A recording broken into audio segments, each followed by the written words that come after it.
KLE ಸಂಸ್ಥೆಯ ಸಿದ್ದೇಶ್ವರ ಮಹಾಸ್ವಾಮಿಗಳು ಪಾದವನ್ನ ಬೆಳೆಸ್ತಾ ಇದ್ದಾರೆ. ಸ್ವಾಗತಿಸಬೇಕೆಂದು ಕೇಳಿಕೊಳ್ಳುತ್ತೇನೆ. ಈಗಾಗಲೇ ರೋಗಿಯ ತಪಾಸಣಾ ಕಾರ್ಯ ಆಯಾ ಕೊಠಡಿಯಲ್ಲಿ ನಡೆದಿದೆ. ಅಧಿಕೃತವಾಗಿ ಈಗ ಕಾರ್ಯಕ್ರಮ ನಡೀತಾ ಇದೆ. ಕೊಳ್ಳ ಚನ್ನಮಲ್ಲಿಕಾರ್ಜುನ ಎಂಬ ನವೆಂಬರ್ 10ಗಳಿಂದ ಜನ್ಮ ತಾಳಿತು.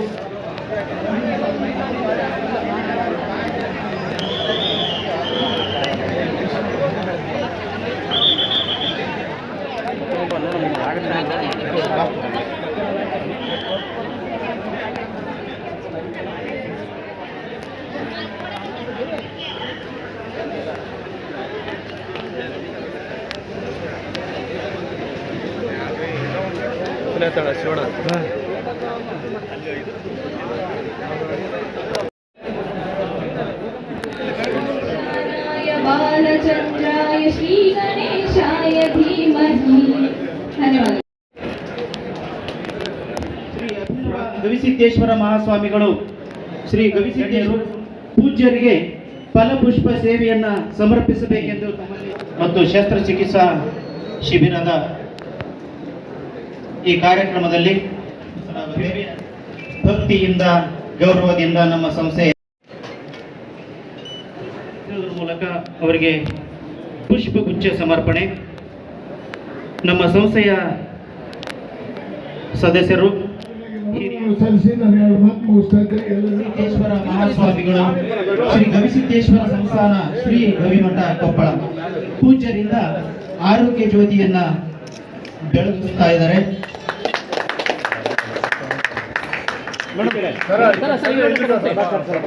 ಮತ್ತು ಶಸ್ತ್ರಚಿಕಿತ್ಸಾ ಶಿಬಿರದ ಈ ಆರೋಗ್ಯ ಜ್ಯೋತಿ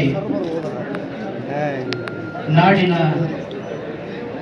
ಮತ್ತು ವಿಶೇಷವಾಗಿ ಈ ಶಿಬಿರಕ್ಕೆ ಆಗಮಿಸಿರ್ತಕ್ಕಂಥ ಎಲ್ಲ ಸಾರ್ವಜನಿಕರು ಆಶೀರ್ವಚನ ಕೇಳಿ ನಾವೆಲ್ಲ ಈ ಸಂಸಾರದಲ್ಲಿ ಒಬ್ಬ ಸಂತನಂತೆ ಬದುಕಬೇಕು. ಸಂತ ಅಂತ ಯಾರಿಗೆ ಕರೆಯುವುದು, ಯಾರಿಗೆ ಸಂತರನ್ನಬೇಕು? ನಾವೆಲ್ಲ ಸಹಜವಾಗಿ ನಮ್ಮ ದೃಷ್ಟಿಕೋನ ಯಾರಿಗೆ ಸಂತರಂತೀವಿ ನಾವು ಅಂದ್ರೆ, ಯಾರು ಬರೇ ತಪ್ಪಲ ತಿಂದಿರ್ತಾರೆ ಅಂಥವ್ರಿಗೆ ಸಂತರಂತ, ಇಲ್ಲ ಬಹಳ ಗುಹೆ ಒಳಗಿರ್ತಾರ ಅಂಥವ್ರಿಗೆ ಸಂತರ, ಇಲ್ಲ ತಲೆ ಕೆಳಗೆ ಮಾಡಿ ಕಾಲು ಮ್ಯಾಲ್ ಮಾಡಿ ನಿಂತಿರ್ತಾರಲ್ಲ ಅಂಥವ್ರಿಗೆ ಸಂತರ, ಇಲ್ಲ ದಿಗಂಬರರಾಗಿ ಅಡ್ಡಾಡ್ತಿರ್ತಾರಲ್ಲ ಅವ್ರಿಗೆ ಸಂತರ ಅನ್ಬೇಕು ಅಂತ ನಾವು ಅಂತೀವಿ. ಮತ್ತು ಬರೇ ತಪ್ಪಲ ತಿಂದಿರೋರ ಸಂತರು ಅನ್ನೋದಾದ್ರೆ, ಈಗ ನೀವು ಹೊಲದಾಗ ಕೀಡಿ ಹತ್ತಿರ್ತಾವಿಲ್ಲ, ಅವು ಕೀಡಿನೂ ತಪ್ಪಲನ ತಿಂದಿರ್ತಾವೆ ಮತ್ತು ಅವ್ರಿಗೆ ಸಂತರ ಅನ್ಲಿಕ್ಕೆ ಆಗ್ತದೆ. ಇಲ್ಲ ಗುಹೆಯೊಳಗಿರೋರು ಸಂತರು ಅಂತ ಅನ್ನೋದಾದ್ರೆ, ಈ ಇಲಿ ಹೆಗ್ಗಣ ಎಲ್ಲ ಗುಹೆಯೊಳಗೆ ಇರ್ತಾವ, ಅವಕ್ಕೂ ಸಂತರ ಅನ್ಲಿಕ್ಕೆ ಆಗ್ತದೆ. ಇಲ್ಲ ತಲೆ ಕೆಳಗೆ ಮಾಡಿ ಕಾಲು ಮ್ಯಾಲ್ ಮಾಡಿ ಯಾರು ನಿಂದಿರ್ತಾರ ಅವ್ರಿಗೆ ಸಂತರ ಅನ್ಬೇಕಂದ್ರೆ, ನಿಮ್ಮ ಮನ್ಯಾಗ ಈಗ ಕೌಲು ಬಾವ್ಲಿ ಅಂತ ಇರ್ತಾರೆ, ಅವು ತಲೆ ಕೆಳಗೆ ಕಾಲು ಮ್ಯಾಲ್ ಮಾಡೇ ಇರ್ತಾವ, ಅವಕ್ಕೆ ಸಂತರ ಅನ್ಲಿಕ್ಕೆ ಆಗ್ತದೆ. ಹಾಗಿದ್ರೆ ಯಾರಿಗೆ ಸಂತರ ಅನ್ಬೇಕು ಅಂದ್ರೆ, ಗೀತೆ ಬಹಳ ಸುಂದರ ಮಾತು ಬರೀತಾರೆ. ಯಾರು ಸಂತರು ಅಂದ್ರೆ, ಜೀವನದಲ್ಲಿ ಅಪಮಾನಗಳೇ ಬರಲಿ, ಬಡತನವೇ ಬರಲಿ, ಸೋಲೆ ಬರಲಿ, ನಿಂದೆಯ ಮಾತುಗಳೇ ಇರಲಿ, ಯಾವುದನ್ನು ಜೀವನದಲ್ಲಿ ಹಚ್ಚಿಕೊಳ್ಳದೆ ಯಾರು ಸದಾ ಸಂತೋಷವಾಗಿರೋರಿಗೆ ಸಂತರ ಅನ್ಬೇಕು ಅಂತಾರೆ. ಸಂತುಷ್ಟ ಸತತಂ ಯೋಗಿ, ಯಾರು ಸದಾ ಸಂತೋಷವಾಗಿರ್ತಾರ ಅವರಿಗೆ ಸಂತರ ಅನ್ಬೇಕು. ಮತ್ತು ಸಂತರ ಆಗಬೇಕಾದ್ರೆ ಏನು ಮಾಡಬೇಕು? ಸಂತೋಷವಾಗಿರ್ಬೇಕನ್ನೋದು ನಮ್ಮೆಲ್ಲರ ಅಪೇಕ್ಷೆ ಇತ್ತು. ಮತ್ತು ಸಂತೋಷವಾಗಿರ್ಬೇಕಂದ್ರೆ ಏನು ಮಾಡಬೇಕು? ಮನುಷ್ಯನಿಗೆ ಸಂತೋಷವಾಗಿರ್ಬೇಕಾದ್ರೆ 100 ವಿಚಾರಗಳನ್ನು ನಾವೆಲ್ಲ ಹೇಳ್ತೀವಿ. ಮುಖ್ಯವಾಗಿ ಮನುಷ್ಯ ಸಂತೋಷವಾಗಿರ್ಬೇಕಾದ್ರೆ 2 ಚಲೋ ಇರಬೇಕು. ಒಂದು ಅವನ ಆರೋಗ್ಯ ಚಲೋ ಇರಬೇಕು, ಇನ್ನೊಂದು ಅವನ ಆಲೋಚನೆಗಳು ಚಲೋ ಇರಬೇಕು. ಆರೋಗ್ಯ ಮತ್ತು ಆಲೋಚನೆ ಎರಡೂ ಚಲೋ ಇದ್ರೆ ಅವನು ಸಂತೋಷವಾಗಿರ್ತಾನೆ. ಆರೋಗ್ಯ ಆಲೋಚನೆ ಎರಡೂ ಕೆಟ್ಟು ಅಂದ್ರೆ ಮನುಷ್ಯ ಕೆಡ್ತಾನೆ. ಅದಕ್ಕೆ ಮಕ್ಕಳಿಗೆ ಏನಾದರೂ ಕಲಿಸೋದಿದ್ರೆ, don't teach your children to be rich, teach your children to be healthy and happy. ಮಕ್ಕಳಿಗೆ ನಾವು ಏನಾದರೂ ಕಲಿಸೋದಿದ್ರ ಅವರಿಗೆ ಸಂಪತ್ತು ಹೆಂಗೆ ಗಳಿಸ್ಬೇಕಂತ ಕಲಿಸೋದು ಮುಖ್ಯ ಅಲ್ಲ. ಮಕ್ಕಳಿಗೆ ಏನು ಕಲಿಸ್ಬೇಕು ಮೊದಲನೇದಂದ್ರೆ, ಮಕ್ಕಳು ಏನು ಮಾಡಿದ್ರೆ ಆರೋಗ್ಯವಾಗಿರ್ತಾರ, ಆನಂದವಾಗಿರ್ತಾರ ಅನ್ನೋದು ಮೊದಲು ಮಕ್ಕಳಿಗೆ ಕಲಿಸ್ಬೇಕಾಗ್ತದೆ. ಯಾಕೆ ಆರೋಗ್ಯ ಆನಂದನ ಮಕ್ಕಳಿಗೆ ಕಲಿಸ್ಬೇಕು ಅಂದ್ರೆ, ಜೀವನದ ಎರಡು ದೊಡ್ಡ ಸಂಪತ್ತಂದ್ರೆ ಆರೋಗ್ಯವಾಗಿರ್ಬೇಕು, ಆನಂದವಾಗಿರ್ಬೇಕು ಅಷ್ಟೆ. ಮನುಷ್ಯ ಇವತ್ತು ಎಲ್ಲರಿಗೆ ಹೊಲ, ಮನೆ, ಸಂಪತ್ತು, ಬ್ಯಾಂಕ್ ಬ್ಯಾಲೆನ್ಸು ಎಲ್ಲವೂ ಇದೆ. ಎಲ್ಲವನ್ನು ಪಡೆದುಕೊಳ್ಳಿಕ್ಕೆ ಹೋಗಿ ನಾವು ಕಳ್ಕೊಂಡಿದ್ದ ಎರಡು ಯಾವಂದ್ರೆ ಆರೋಗ್ಯ, ಆನಂದ ಅಷ್ಟೆ. ಎಲ್ಲವೂ ಪಡ್ಕೊಂಡಿವಿ, ಕಳ್ಕೊಂಡಿದ್ದ ಆರೋಗ್ಯ ಮತ್ತು ಆನಂದ.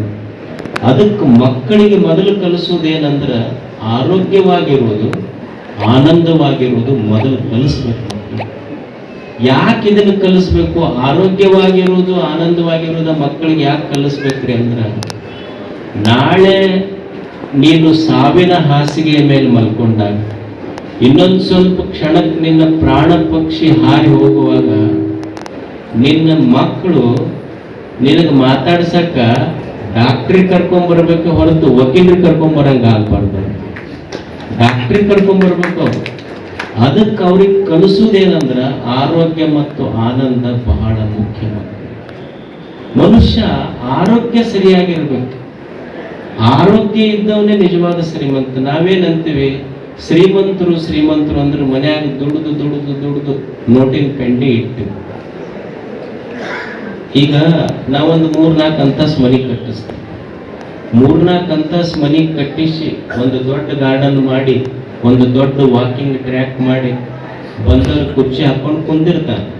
ಬಂದವ್ರಿಗೆಲ್ಲ ಹೇಳ್ತೇನೆ, ಇದು ದೊಡ್ಡ ಮನೆ ನಾನೇ ಕಟ್ಸೀನಿ, ನಾನೇ ಕಷ್ಟಪಟ್ಟೀನಿ, ಇದು ಮನೆ ಮುಂದಿನ ಗಾರ್ಡನ್ ನಾ ಮಾಡಿಸೀನಿ, ಇದು ವಾಕಿಂಗ್ ಟ್ರ್ಯಾಕ್ ನಾನು ಮಾಡಿಸೀನಿ. ಅವ್ ಬಂದವ್ರು ಕೇಳಿದ್, ಹೌದು ಇಷ್ಟೆಲ್ಲ ದೊಡ್ಡ ವಾಕಿಂಗ್ ಟ್ರ್ಯಾಕ್ ಮಾಡಿರಲ್ಲ, ನೀವ್ಯಾಕೆ ಕುಂತೀರಿ? ನನಗೆ ಅಡ್ಡಾಡಕ್ ಬರೋದಿಲ್ಲ, ಎಲ್ಲ ಮಂಡಿ ನೋವು ಬಂದ್ಬಿಟ್ಟಾವ. ಅಂದ್ರೆ ವಾಕಿಂಗ್ ಟ್ರ್ಯಾಕ್ ಮಾಡಿಸನ್, ಖರೆ ಅಡ್ಡಾಡಕ್ ಬರಲಿಲ್ಲ ಅಂದ್ರೆ ಹೆಂಗ?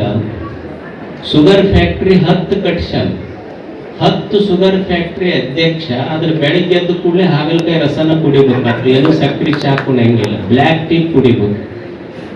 ಯಾರಿಗೆ ಶ್ರೀಮಂತರು ಅನ್ಬೇಕು?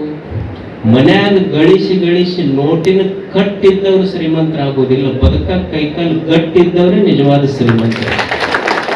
ಅದಕ್ಕೆ ಮನುಷ್ಯನಿಗೆ ಮೊದಲು ಕಲಿಯುವುದೇನಂದ್ರ ಆರೋಗ್ಯ ಚಲೋ ಇರಬೇಕು. ಆರೋಗ್ಯ ಚಲೋ ಇತ್ತು, ಉಳಿದಿದ್ದೆಲ್ಲ ಚಲೋ ಇರ್ತೈತಿ. ಆರೋಗ್ಯಕ್ಕೆ ಯಾಕಂದ್ರೆ ಈ ಪ್ರಪಂಚವನ್ನ ನಾವು ಅನುಭವಿಸದೆ ಇಂದ್ರಿಯಗಳಿಂದ, ಕಣ್ಣ, ಕಿವಿ, ಮೂಗ, ನಾಲಿಗೆ, ಇದರಿಂದ ನಾವು ಪ್ರಪಂಚವನ್ನು ಅನುಭವಿಸ್ತೀವಿ. ಅದಕ್ಕೆ ಎಲ್ಲದಕ್ಕಿಂತಲೂ ಬಹಳ ಮುಖ್ಯವಾಗಿ ನಾವು ತಲೆಯೊಳಗೆ ಇಟ್ಕೋಬೇಕಾದದ್ದು ಏನಂದ್ರೆ ಆರೋಗ್ಯ ಚಲೋ ಇರಬೇಕು. ಆರೋಗ್ಯ ಚಲೋ ಇರಬೇಕು, ಆಲೋಚನೆಗಳು ಚಲೋ ಇರಬೇಕು. ತಲೆ ಚಲೋ ಇತ್ತು ಅಂದ್ರೆ ಆರೋಗ್ಯ ಚಲೋ ಇರ್ತೈತಿ. ಯಾಕಂದ್ರೆ ತಲೆಯಿಂದ ರೋಗ ಬಹಳ ಬಂದಿರ್ತಾವ. ನಾವು ದೇಹಕ್ಕೆ ಬರೋ ರೋಗಗಳು ಮನಸ್ಸಿನಿಂದ ಬಹಳ ಬಂದಿರ್ತಾವ. ಅದಕ್ಕೆ ತಲೆ ತಣ್ಣಗೆ, ಈಗ ಮನ್ಯಾಗ ಕೊಯ್ಯೋದಿಲ್ಲ ಯಜಮಾನ್ರಿಗೆ, ಸುಮ್ ಕೂಡ್ಬಾರ್ದ, ತಣ್ಣ ಕೂಡಿ ಯಾಕೆ ರಿಪಿ ಹಚ್ಚಿದಂತ ಬಯಸ್ಕೊಂಡಿರಲಿ. ಇವೆಲ್ಲ ರಿಪಿ ಅದು ಈ ಶಬ್ದನ ಅಷ್ಟೇ ಚಂದ ಬಳಸ್ತಾರೆ ನಮ್ಮ ಕಡೆ. ಇವು ಯಾವ ಡಿಕ್ಷನರಿ ಸಿಗುದಿಲ್ಲ, ಆದ್ರೆ ತಾಯಂದಿರ ಬಾಯಾಗ ಮಾತ್ರ ಇಲ್ಲ ವಟ ಹಚ್ಚಿ ಅಂತಿರ್ತಾರೆ. ಅಂದ್ರ ತಣ್ಣಗಿರ್ಬೇಕು, ತಲೆ ತಣ್ಣಗಿರ್ಬೇಕಂದ್ರ ಆಲೋಚನೆಗಳು ಚಲೋ ಇರ್ಬೇಕು ಮನುಷ್ಯ. ಅದಕ್ಕೆ ಆರೋಗ್ಯ, ಆಲೋಚನೆ ಎರಡೂ ಸರಿ ಇದ್ರೆ ಮನುಷ್ಯ ಆನಂದವಾಗಿರ್ತಾನೆ. ನಮ್ಮ ಆಲೋಚನೆಗಳು ಹೆಂಗದವಂದ್ರ, ನಾವು ಮೈ ಮೇಲೆ ಹಾಕೊಳ್ಳೋ ಬಟ್ಟೆ ಬ್ರ್ಯಾಂಡೆಡ್ ಬೇಕು ನಮಗೆಲ್ಲ. ಮೈಗೆ ಹಾಕೊಳ್ಳೋ ಬಟ್ಟೆ ಏನು ಬೇಕು? ಬ್ರ್ಯಾಂಡೆಡ್ ಇರ್ತದೆ. ಕಾಲಾಗ ಹಾಕೊಳ್ಳೋ ಪಾದರಕ್ಷೆ ಬ್ರ್ಯಾಂಡೆಡ್ ಬೇಕು. ಆದ್ರೆ ಸಮಸ್ಯೆ ಏನಂದ್ರೆ ಕಾಲಾಗ ಬ್ರ್ಯಾಂಡೆಡ್ ಇರ್ತಾವ, ಆದ್ರೆ ತಲೆಯಾಗ ಬ್ರ್ಯಾಂಡೆಡ್ ಇರುವುದಿಲ್ಲ. ನಮಗೆ ಇದು ಕೆಟ್ಟೈತೆ ಅಷ್ಟೇ. ಕಾಲಾಗ ಬ್ರ್ಯಾಂಡೆಡ್ ಪಾದರಕ್ಷೆ ತಗೋಬೇಕು ಅನ್ನೋದು ಗೊತ್ತೈತಿ, ಆದ್ರೆ ತಲೆಯಾಗ ಬ್ರ್ಯಾಂಡೆಡ್ ವಿಚಾರ ಇಟ್ಕೋಬೇಕು ಅನ್ನೋದು ಗೊತ್ತೈತಿ. ಮನುಷ್ಯ ಇವೆರಡೂ ಮೊದಲು ಕಲಿಯುವುದೇನು ಅಂದ್ರೆ ಆರೋಗ್ಯ, ಆನಂದ. ಆರೋಗ್ಯ, ಆಲೋಚನೆಗಳು ಇವೆರಡೂ ಚಲೋ ಇತ್ತು ಅಂದ್ರೆ ಜೀವನ, ಒಂದು ದೇವರು ಕೊಟ್ಟ ಆಯುಷ್ಯ ಚೆನ್ನಾಗಿ ಸಾಗಿಸಲಿಕ್ಕೆ ಸಾಧ್ಯ ಇದೆ. ಇದು ಎಲ್ಲರಿಗೂ ಅನ್ವಯಿಸ್ತೈತಿ. ಇದು ಅದಕ್ಕೆ ಮೊದಲು ಎಲ್ಲರೂ ಕಾಳಜಿ ಮಾಡಬೇಕಾದದ್ದು ಏನಂದ್ರೆ ನಮ್ಮ ದೇಹವನ್ನು ಮೊದಲು ಕಾಪಾಡ್ಕೋಬೇಕು. ಆರೋಗ್ಯ, ಆನಂದ ಇವೆರಡು ಮಂತ್ರಗಳು ಸಂಸ್ಥೆ ಇದು ಕಲ್ಯಾಣ ಕರ್ನಾಟಕ ಭಾಗದಲ್ಲೂ ಸಹಿತ ಜನರಿಗೆ ಹೆಚ್ಚು ಸೇವೆ ಸಿಗಲಿ, ಜೊತೆಗೆ ಈ ಭಾಗದ ಜನರು ಸಹಿತ KLE ಸಂಸ್ಥೆ ಒಂದು ಉಪಯೋಗವನ್ನು ಪಡೆದುಕೊಳ್ಳಲಿ ಎಂಬ ಉದ್ದೇಶದಿಂದ ಇವತ್ತು ಗಂಗಾವತಿಯಲ್ಲಿ ಉಚಿತ ಆರೋಗ್ಯ ತಪಾಸಣೆ ನಡೀತಾ ಇದೆ. ಇದು ಪೂಜ್ಯರ ಆಶೀರ್ವಾದ ಅನ್ನುವಂಥ ಮಾತನ್ನು ಬಹಳ ಸಂತೋಷದಿಂದ ನಾನು ಹೇಳಲಿಕ್ಕೆ ಬಯಸ್ತಾ ಇದ್ದೀನಿ. ಪ್ರತಿ ವರ್ಷ ಒಂದು ವಿಶೇಷವಾಗಿ ನಮ್ಮ ಡಾಕ್ಟರ್ ಪ್ರಭಾಕರ್ ಕೋರೆ ಅವರ ಮತ್ತು ನಮ್ಮ ಹಿರಿಯ ಸಹೋದರ ಶಂಕರಣ್ಣ ಮುನ್ನೋಳಿ ಅವರ ಒಂದು ಪ್ರಯತ್ನದಿಂದ ಈ ಭಾಗದಲ್ಲಿ ಸಹಿತ KLE ಸೇವೆ ಎಲ್ಲರಿಗೂ ಸಲ್ಲಲಿ. ಜೊತೆಗೆ ಪ್ರತಿ ವರ್ಷವೂ ಸಹಿತ ವಿಶೇಷವಾಗಿ ಒಂದು ಉಚಿತ ಸೇವಾ ಶಿಬಿರ ನಡೀಲಿ ಅನ್ನುವಂಥ ಉದ್ದೇಶದಿಂದ ಇವತ್ತು ಕಾರ್ಯಕ್ರಮ ಮಾಡ್ತಾ ಇದೆ ಅನ್ನುವಂಥ ಮಾತನ್ನು ಈ ಸಂದರ್ಭದಲ್ಲಿ ಹೇಳೋದ್ರ ಜೊತೆಗೆ ನಮ್ಮ ಡಾಕ್ಟರ್ ಪ್ರಭಾಕರ್ ಕೋರೆ ಅವರ ಒಂದು ದೊಡ್ಡ ಉದ್ದೇಶ ಅಂದ್ರೆ ಇವತ್ತು ವಿಶೇಷವಾಗಿ ನಮ್ಮ ಹುಬ್ಬಳ್ಳಿಯಲ್ಲಿ ಮೆಡಿಕಲ್ ಕಾಲೇಜ್ ಹಾಸ್ಪಿಟಲ್ ಇದೆ, ಅದೇ ರೀತಿ ಬೆಳಗಾವಿಯಲ್ಲಿದೆ, ಅದೇ ರೀತಿ ಏನು ಕ್ಯಾನ್ಸರ್ ಹಾಸ್ಪಿಟಲ್ ಇದೆ. ಎಲ್ಲ ಉಪಯೋಗವನ್ನು ಈ ಭಾಗದಲ್ಲಿ ಸಿಗಬೇಕು ಮತ್ತು ಮುಖ್ಯವಾಗಿ ಆರ್ಥಿಕವಾಗಿ ಹಿಂದುಳಿದವರಿಗೆ ಮತ್ತು ಏನು ಕಷ್ಟದಲ್ಲಿದ್ದವರಿಗೆ ನೆರವಾಗುವಂತ ಉದ್ದೇಶದಿಂದ ವಿಶೇಷವಾಗಿ ಈ ಒಂದು ಉಚಿತ ಚಿಕಿತ್ಸಾ ಶಿಬಿರ ನಡೀತಾ ಇದೆ ಅನ್ನುವಂಥ ಮಾತನ್ನು ಈ ಸಂದರ್ಭದಲ್ಲಿ ಹೇಳೋದ್ರ ಜೊತೆಗೆ ನಾನು ಒಂದು ಮಾತನ್ನು ಹೇಳ್ತೀನಿ. ಎಲ್ಲ ಇವತ್ತೇನು ತಾವು ಬಂದಿದ್ದೀರಿ ಚಿಕಿತ್ಸೆಗಾಗಿ, ತಾವು ಬಂದಂತ ಸಂದರ್ಭದಲ್ಲಿ ತಮ್ಗೇನೊಂದು ಫೈಲ್ ಕೊಟ್ಟಿದ್ದಾರೆ, ಆ ಫೈಲ್ ಕಾಯಂ ಇಟ್ಕೊಂಡ್ರೆ ನಿಮ್ಮ ಜೀವನ ಪರ್ಯಂತ ವಿಶೇಷವಾಗಿ ಆ ಒಂದು ಸೌಕರ್ಯವನ್ನ ಹುಬ್ಬಳ್ಳಿ ಮೆಡಿಕಲ್ ಕಾಲೇಜ್ ಇರಲಿ ಅಥವಾ ಹಾಸ್ಪಿಟಲ್ ಇರಲಿ ಅಥವಾ ಬೆಳಗಾವಿ ಹಾಸ್ಪಿಟಲ್ ಇರಲಿ ಅಥವಾ ನಮ್ಮ ಕ್ಯಾನ್ಸರ್ ಹಾಸ್ಪಿಟಲ್ ಅಲ್ಲಿ ಆ ಮನುಷ್ಯರಿಗೆ ಯಾವುದೇ ರೀತಿ ಚಿಕಿತ್ಸೆ ಅವಶ್ಯ ಇದೆ ಆ ಚಿಕಿತ್ಸೆಯನ್ನು ಕೊಡುವಂತ ಕೆಲಸವನ್ನ ನಮ್ಮ ನಿಮ್ಮೆಲ್ಲರ KLE ಸಂಸ್ಥೆ ಮಾಡ್ತಾ ಇದೆ ಅನ್ನುವಂಥ ಮಾತನ್ನ ಮುಖ್ಯವಾಗಿ ನಾನು ಹೇಳಲಿಕ್ಕೆ ಬಯಸ್ತಾ ಇದ್ದೀನಿ. ಪೂಜ್ಯರ ಒಂದು ಆಶಯ, ಪೂಜ್ಯರ ಅಪೇಕ್ಷೆ ಮೇರೆಗೆ ಕಾರ್ಯಕ್ರಮ ನಡೀತಾ ಇದೆ ಎಂದು ತಪ್ಪಾಗುತ್ತಿಲ್ಲ. ಯಾಕಂದ್ರೆ KLE ಸಂಸ್ಥೆ ಈ ಭಾಗದಲ್ಲಿ ಹೆಚ್ಚಿನ ಸೇವೆಯನ್ನು ಜನರಿಗೆ ತಲುಪಿಸಲಿ ಅನ್ನುವಂಥ ದೃಷ್ಟಿಯಿಂದ ಪೂಜ್ಯರನ್ನು ಸಹಿತ ಅವರು ಎಷ್ಟೋ ಕೆಲಸದ ಒತ್ತಡ ಇದ್ದರೂ ಸಹಿತ ಪೂಜ್ಯರನ್ನು ನಾವು ಇವತ್ತು ದಯಮಾಡಿಸಿದ್ದು ನಿಜವಾಗಿ ನಮ್ಮೆಲ್ಲರ ಭಾಗ್ಯ ಅನ್ನುವಂಥ ಮಾತನ್ನು ಈ ಸಂದರ್ಭದಲ್ಲಿ ಹೇಳಿ, ವಿಶೇಷವಾಗಿ KLE ಸಂಸ್ಥೆ ಸುಮಾರು ಇಡೀ ಏಷ್ಯಾ ಖಂಡದಲ್ಲಿ ಅಥವಾ 370ಕ್ಕಂತೂ ಹೆಚ್ಚು ಅಂಗಸಂಸ್ಥೆಗಳನ್ನು ಹೊಂದಿದಂತ ಸಂಸ್ಥೆ ಯಾವುದಾದ್ರಿದ್ರೆ ಅದು KLE ಸಂಸ್ಥೆ ಅನ್ನುವಂಥ ಮಾತನ್ನು ಬಹಳ ಹೆಮ್ಮೆಯಿಂದ ನಾನು ಹೇಳಲಿಕ್ಕೆ ಬಯಸ್ತಾ ಇದ್ದೀನಿ. ಮಹಾಸ್ವಾಮಿಗಳು ಆಗಮಿಸಿ ಉದ್ಘಾಟನೆ ಮಾಡಿ ಇವತ್ತು ಎಲ್ಲರ ಆರೋಗ್ಯ ತಪಾಸಣೆ ಕೇಂದ್ರದಿಂದ ಎಲ್ಲವೂ ಸುಸಜ್ಜಿತವಾಗಿ ಹಾಗೂ ಹೆಚ್ಚಿನ ಜನಸಂಖ್ಯೆಯಲ್ಲಿ ಬಂದು ತಮ್ಮ ತಪಾಸಣೆ ಮಾಡಿಸಿಕೊಂಡು ಆರೋಗ್ಯವನ್ನು ಚೆಕ್ ಮಾಡಿಸಿ ಅದರ ಜೊತೆಗೆ ತಮಗೆ ಮುಂದೆ ಯಾವುದೇ ಥರದ ತೊಂದರೆಯಾಗದೆ ಯಾವ ಡಿಪಾರ್ಟ್ಮೆಂಟಿನಲ್ಲಿ ತಾವು ಚೆಕ್ ಮಾಡಿಸಿದ್ರೆ ಅದ್ರ ಜೊತೆಗೆ ಉಚಿತವಾಗಿ ಔಷಧಿಗಳನ್ನು ವಿತರಣೆ ಮಾಡುತ್ತೆ. ಹಾಗೆ ಮುಂದೆ ಲಾಂಗ್ ಟ್ರೀಟ್ಮೆಂಟ್ ಇದ್ದರೆ ಅವರಿಗೆ ಹುಬ್ಬಳ್ಳಿ ಬೆಳಗಾವಿ ಬರಲಿಕ್ಕೆ ಅವರಿಗೆ ಕಾರ್ಡ್ ಕೊಟ್ಟಿದ್ದಾರೆ. ಆ ಕಾರ್ಡ್ ತೆಗೆದುಕೊಂಡ್ರೆ ಅಲ್ಲಿ ಫ್ರೀಯಾಗಿ ಚೆಕಪ್ ಮಾಡಿ ಅವರಿಗೆ ಪೂರ್ತಿ ಶಮನವಾಗುವವರೆಗೂ ಉಚಿತ ಚಿಕಿತ್ಸೆಯನ್ನು ಕೊಡುತ್ತದೆ. ಅಕಸ್ಮಾತ್ ಸರ್ಜರಿ ಮಾಡೋದಿದ್ದರೆ ಅವರು ಹಾಸ್ಪಿಟ್ಲಲ್ಲಿ ಅಡ್ಮಿಟ್ ಮಾಡಿಕೊಂಡು ಅವರಿಗೆ ಸರ್ಜರಿ ಮಾಡಿ ಆರೋಗ್ಯವಾದ ತಕ್ಷಣ ಅವ್ರನ್ನ ಮನೆಗೆ ಡಿಸ್ಚಾರ್ಜ್ ಮಾಡಿ ಕಳಿಸಲಾಗುತ್ತದೆ. ಇವೆಲ್ಲ ಉಚಿತವಾಗಿರುತ್ತದೆ. ತಾವು ಹೆಚ್ಚಿನ ಜನಸಂಖ್ಯೆಯಲ್ಲಿ ಬಂದು ಈ ಸೌಲಭ್ಯವನ್ನು ಪಡೆದುಕೊಂಡು KLE ಸಂಸ್ಥೆ ಬೆಳಗಾವಿ, KLE ಸಂಸ್ಥೆ ಹುಬ್ಬಳ್ಳಿ ಹಾಗೂ KLE ಕ್ಯಾನ್ಸರ್ ಹಾಸ್ಪಿಟಲ್ ಬೆಳಗಾವಿ ಇವರ ಸಂಯುಕ್ತ ಆಶ್ರಯದಲ್ಲಿ ಈ ದೊಡ್ಡ ಉಚಿತ ತಪಾಸಣಾ ಕೇಂದ್ರವನ್ನು ಪ್ರಾರಂಭಿಸಲಾಗಿದೆ. ತಾವೆಲ್ಲರೂ ಇದರ ಸದುಪಯೋಗ ಪಡಿಸಬೇಕಂತಂದು ಗಂಗಾವತಿ ನಾಗರಿಕರಲ್ಲಿ ಸ್ಥಳೀಯ ಆಡಳಿತ ಮಂಡಳಿ ಅಧ್ಯಕ್ಷರಾದ ಹೊಸಗೇರಿ ಗಿರಿಯಪ್ಪನವರು ಮಾಡುತ್ತಾ ನನಗೆ ನಿರ್ದೇಶಕರು ಹಾಗೂ ಈ ಸಂಸ್ಥೆ ಗಂಗಾವತಿನಲ್ಲಿ ಹುಟ್ಟಾಕಲಿಕ್ಕೆ ಮೊದಲ ಕಾರಣಕರ್ತರಾದ ಶಂಕರಣ್ಣ ಮುನ್ನೋಳಿಯವರು ಆಗಮಿಸಿದ್ದಾರೆ. ನೂತನ ಡೈರೆಕ್ಟರ್ ಆದ ಶ್ರೀ ಮಂಜುನಾಥ್ ಮುನ್ನೋಳಿಯವರು ಆಗಮಿಸಿದ್ದಾರೆ. ಇವರೆಲ್ಲರೂ ಇವತ್ತು ಉದ್ಘಾಟನೆ ಮಾಡಿ ಇಂದಿನ ಶಿಬಿರ ಯಶಸ್ವಿಯಾಗಲಿ ಅಂತ ಹಾರೈಸಿದ್ದಾರೆ ಅಂತಂದು ತಮ್ಮೆಲ್ಲರಿಗೆ ಮನವರಿಕೆ ಮಾಡ್ತಿದ್ದೇನೆ. ಅದರ ಜೊತೆಗೆ ತಾವೆಲ್ಲ ಬಂದು ಉಚಿತ ತಪಾಸಣೆ ಮಾಡಿಸಿ ಹಾಗೂ ಯಾರು ಊಟದ ವ್ಯವಸ್ಥೆ ತೊಂದರೆ ಆಗಲಾರ್ದಾಗೆ ಊಟದ ವ್ಯವಸ್ಥೆ ಕೂಡ ಇದೆ. ಊಟವನ್ನು ಮಾಡಿಕೊಂಡು ತಾವು ಆರೋಗ್ಯವಾಗಿ ಮನೆಗೆ ಹಿಂದಿರುಗಲು ಆಶಿಸುತ್ತೇನೆ.